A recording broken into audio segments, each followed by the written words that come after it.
राष्ट्रपति चुनाव अभी काफी आपने सुना होगा। राष्ट्रपति चुनाव के उम्मीदवार की जैसे ही घोषणा किया गया, काफी नाम हाईलाइटेड हो गए। जैसे एनडीए प्रत्याशी जो सत्ता में बैठे हुए हैं, ये सभी दल मिलके, जो भी सत्ता में एनडीए प्रत्याशी यानी बीजेपी और इनके सहयोगी दल ने मिलके, देखा जाए कल राष्ट्रपति चुनाव के लिए जो उम्मीदवार होंगे उनकी नाम की घोषणा कर दिए। उसके पहले कल ही देखा जाए तो विपक्ष पार्टी, जो भी विपक्ष में गठबंधन थे यानी महागठबंधन थे, उन सबों ने मिलके यशवंत सिन्हा का नाम को उम्मीदवार यानी राष्ट्रपति उम्मीदवार के रूप में घोषणा कर दिए। जैसे ही इन दोनों नाम की घोषणा हुई, काफी हलचल हो गए, क्योंकि रामनाथ कोविंद जो वर्तमान में राष्ट्रपति है ना, उनका कार्यकाल 24 जुलाई को समाप्त होने वाला है और 24 जुलाई को समाप्त होने के बाद 25 जुलाई को अपने देश में नए राष्ट्रपति देखने को मिल जाएंगे। तो दो नाम अभी काफी हाईलाइटेड हो रहे हैं। विपक्ष में जो महागठबंधन है उन सबों ने मिलकर यशवंत सिन्हा के नाम को आगे किया, वहीं पक्ष वाले यानी भाजपा और अन्य सहयोगियों के द्वारा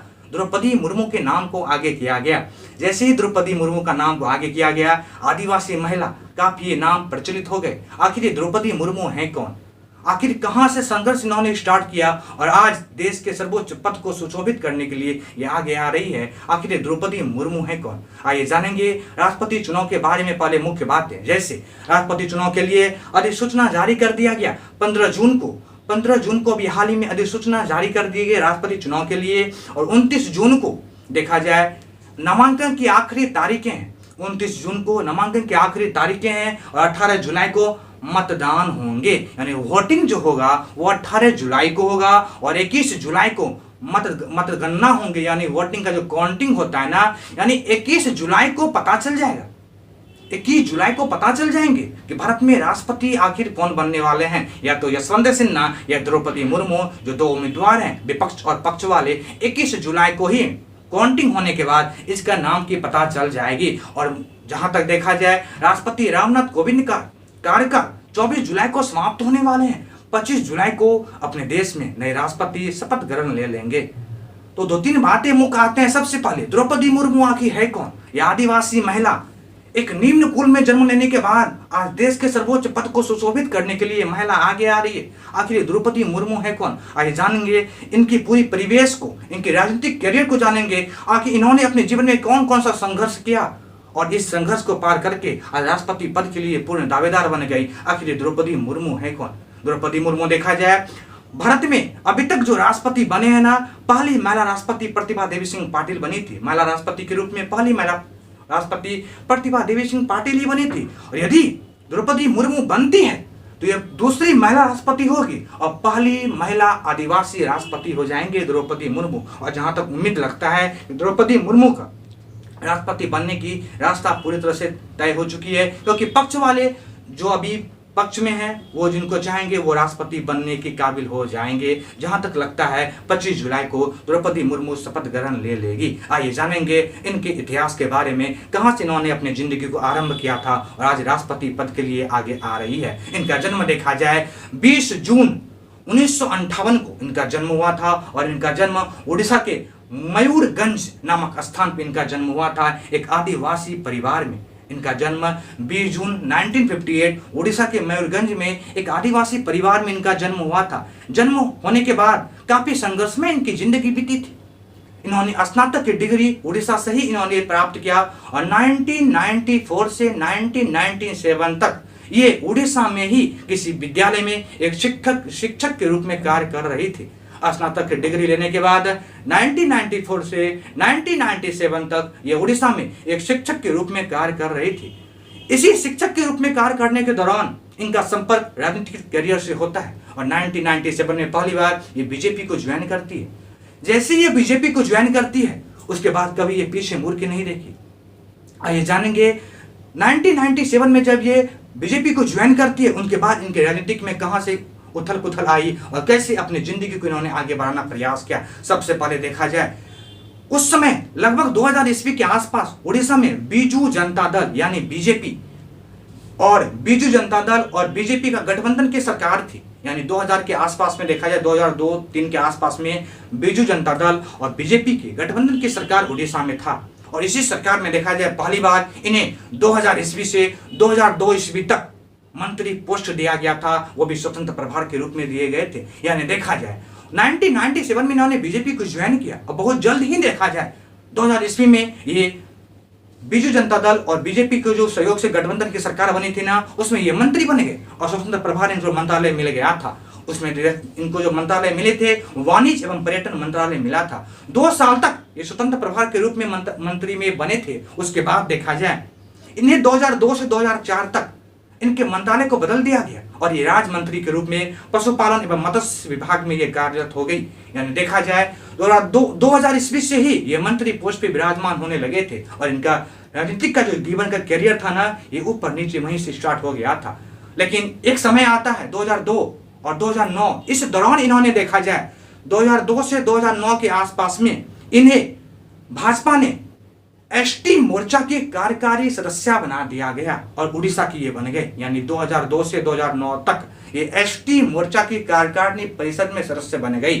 वहीं 2006 का समय आता है, 2006 में भाजपा ने देखा जाए इसे अध्यक्ष बना दिया।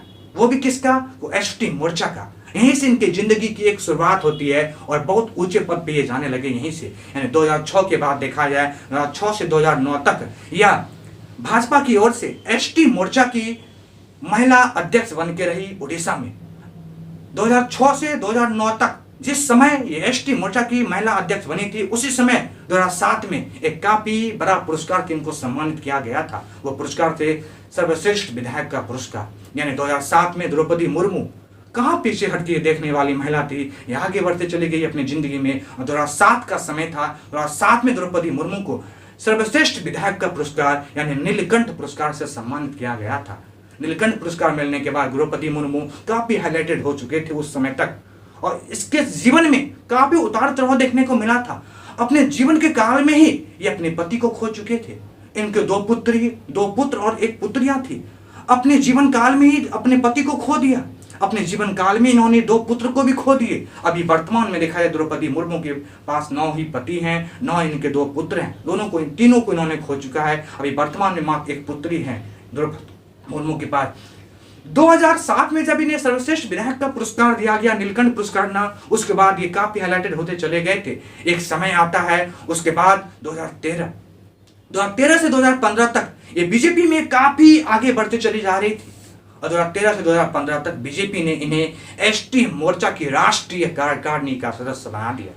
यानी 2013 से 2015 तक ये एसटी कार्यकारी यानी भाजपा का राष्ट्रीय तौर पे कार्यकारिणी सदस्य की महिला बन गई। लेकिन एक समय आता है जहां से द्रौपदी मुर्मू का नाम पूरे भारत जानने लगे। वो समय था झारखंड का राज्यपाल बनने के दौरान। झारखंड का राज्यपाल बनने के लिए द्रौपदी मुर्मू का नाम की घोषणा 18 मई 2015 को कर दिया गया और 18 मई 2015 को द्रौपदी मुर्मू राज्यपाल के रूप में पहली महिला झारखंड की राज्यपाल बन गई।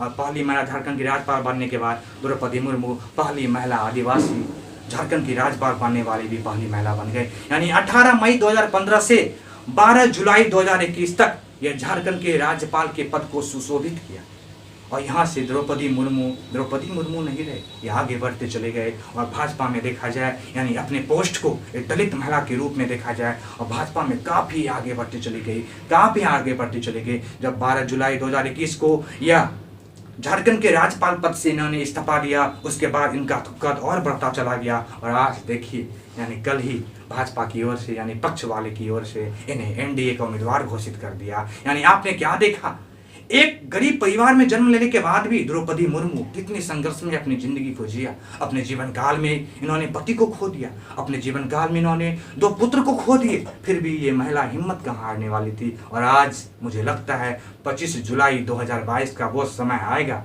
जिस दिन द्रौपदी मुर्मू पहली महिला आदिवासी के रूप में देश के सर्वोच्च नागरिक के रूप में देश को सुशोभित करने बैठ जाएंगे। यानी 25 जुलाई 2022 राष्ट्रपति के शपथ होंगे और 24 जुलाई 2022 को रामनाथ कोविंद के कार्यकाल को समाप्त हो रहा है। तो पूरे राष्ट्रपति चुनाव के दरमियान में काफ़ी अहम बातें हो गई। जैसे ही पक्ष वालों ने द्रौपदी मुर्मू का नाम की घोषणा कर दिया तो ये काफ़ी महत्वपूर्ण हो जाते हैं। आखिर द्रौपदी मुर्मू कौन थी और इन्होंने कितनी लाइफ में संघर्ष किया और अपने कद को हमेशा आगे बढ़ाते चले गए और आज एक उच्च पद को सुशोभित करने के लिए ये काफी आगे आते आते राष्ट्रपति पद के उम्मीदवार पे पहुंच गए हैं।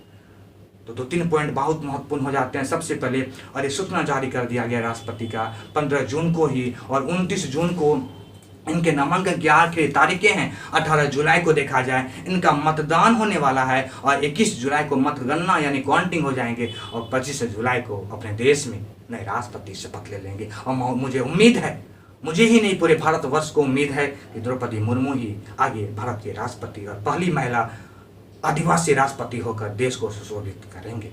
तो ये सभी राष्ट्रपति चुनाव के बारे में संबंधित थे। यदि मेरा ये वीडियो आपको पसंद हो तो अपने लाइक करें, शेयर करें एंड सब्सक्राइब करें। जय हिंद। फिर मिल